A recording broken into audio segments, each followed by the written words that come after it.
Salvation International Preparatory School. Salvation International Preparatory School.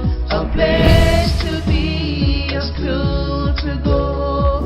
We'll build you up from the cradle to university. Salvation International Preparatory School. Salvation International Preparatory School. A place to be, a school to go. We'll build you up from the cradle to university. Good day, viewers. My name is Winifred Eddie Uso, and welcome back to Legacy Moment from Salvation International Preparatory Schools. Today we'll be having the subject Civic Education under the topic Universal Declaration of Human Rights. Join us. Good morning, class. Good morning, class. Today we'll be treating the topic Universal Declaration of Human Rights, which is the UDHRO, under the subject Civic Education. We are all acquainted with the word human rights. Are we? Yes, ma'am. If I may iterate, human rights are those rights and privileges which citizens enjoy in their countries under the award Constitution. Do we get that? Yes, ma'am. Now today we are going to be dealing or talking about Universal Declaration of Human Rights under the United Nations law. The Universal Declaration of Human Rights was born or declared by the United Nations General Assembly on the 10th of December 1948. This was born because of the situation that happened during the Second World War, when prisoners of conscience were ill-treated brutally. The United Nations, they want a situation whereby the world will live and come as one, irrespective of sex, religion, status, or gender. Do we understand? Yes, ma'am. Good. Also, the United Nations Charter reaffirmed faith and dignity in all member states. For you to be a member of the United Nations, you must be able to conform to the laws of the United Nations and their declaration under the Universal Declaration of Human Rights. In other words, any law that is preferred under the Declaration of Human Rights must be adhered to by member nations. Do we understand? Yes, ma'am. Of course, we know that when we go contrary to laws, there's always a penalty. I hope we know that. Yes, ma'am. Good. 48 countries came together in order for them to speak in one voice, in order to promote peace in the world. And these 48 countries included the USA, the British government, Russia, and other world powers. They came together and there were 48 with others. And when they came together, they casted a vote. And it was what? 48 to what? Nil. In other words, none of the states or countries that came together voted against the action of the United Nations. Now let's go to the rights of the Universal Declaration of Human Rights. The Universal Declaration of Human Rights have their own rights. When you say rights and laws, we mean that those rules and principles that we are expected to adhere to. Like in your school, you have rules and regulations, isn't it? Yes, ma'am. There are rules that will tell you do certain things. For example, do not come to school late. And when you come to school, what happens? There will be a penalty for it. So also in relation to this topic on the board, there are rules and regulations that guides the member states of the United Nations under the Universal Declaration of Human Rights. First of all is the right of individual in relation to each other or group. When you have a interpersonal relationship between you and somebody else, or you and a citizen of another country, the United Declaration of Human Rights states that you should be treated equally in respect of sex, gender, religion, or status.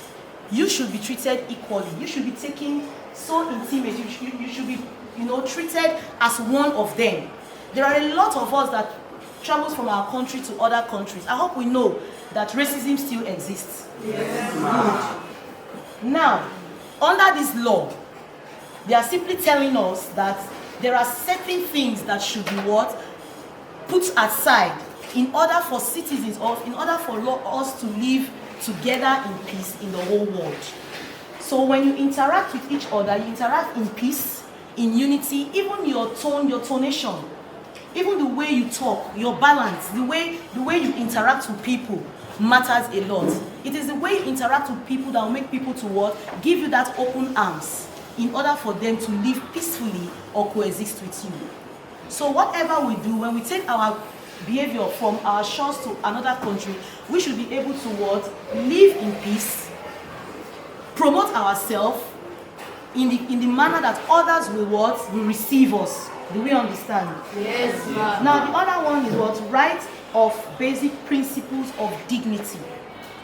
Every human being has our own behavioral what? Pattern.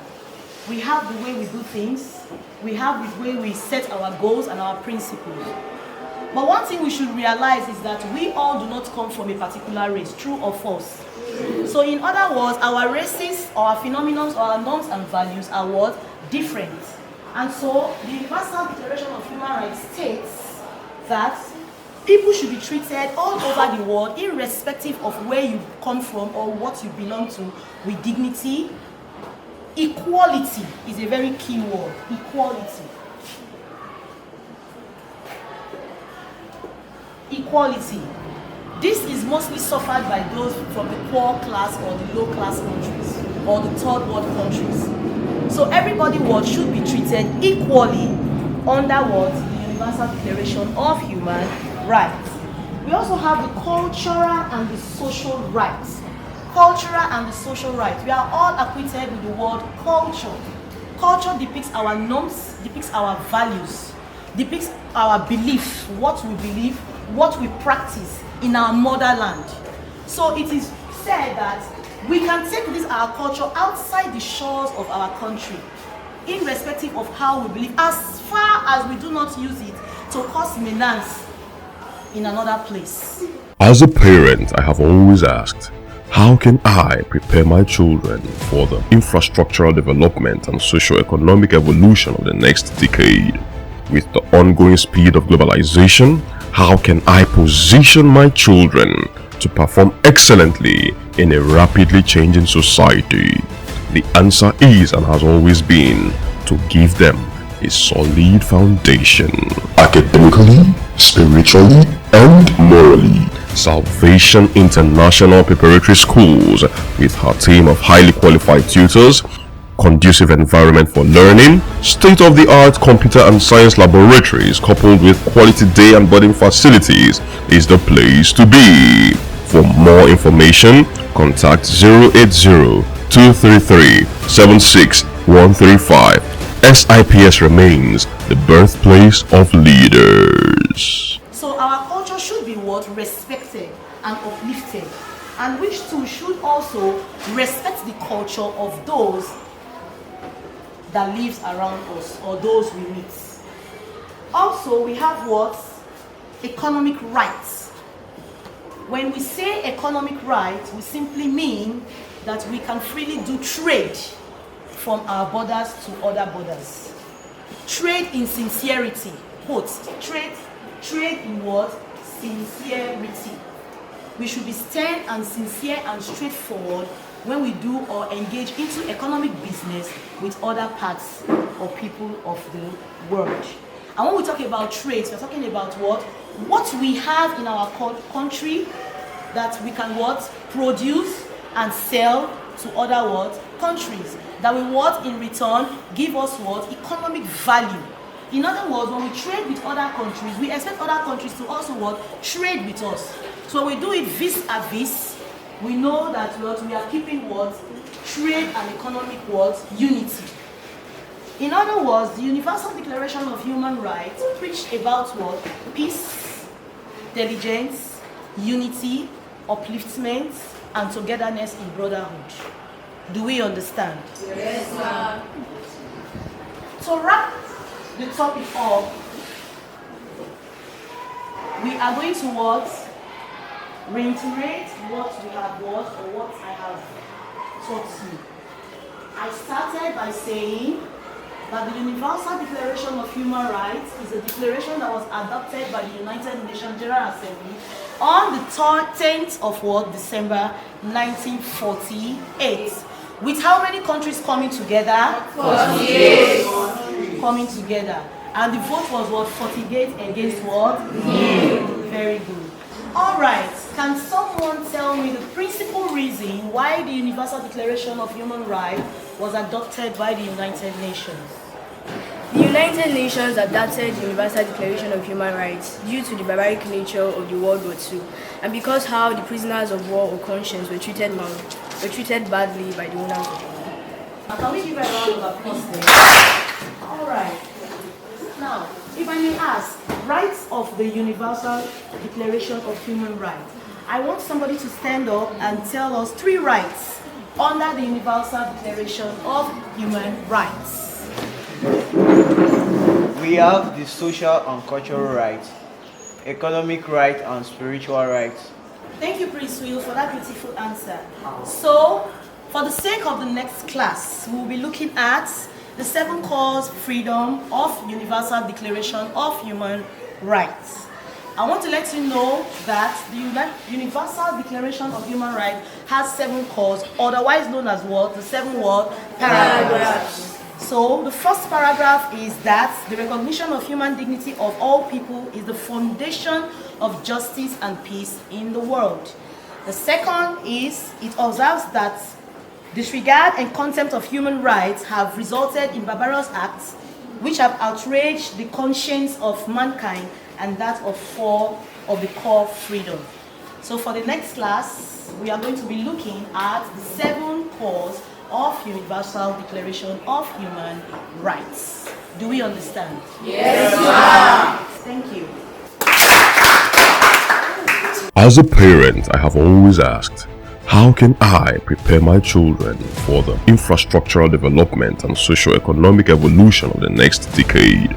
With the ongoing speed of globalization, how can I position my children to perform excellently in a rapidly changing society?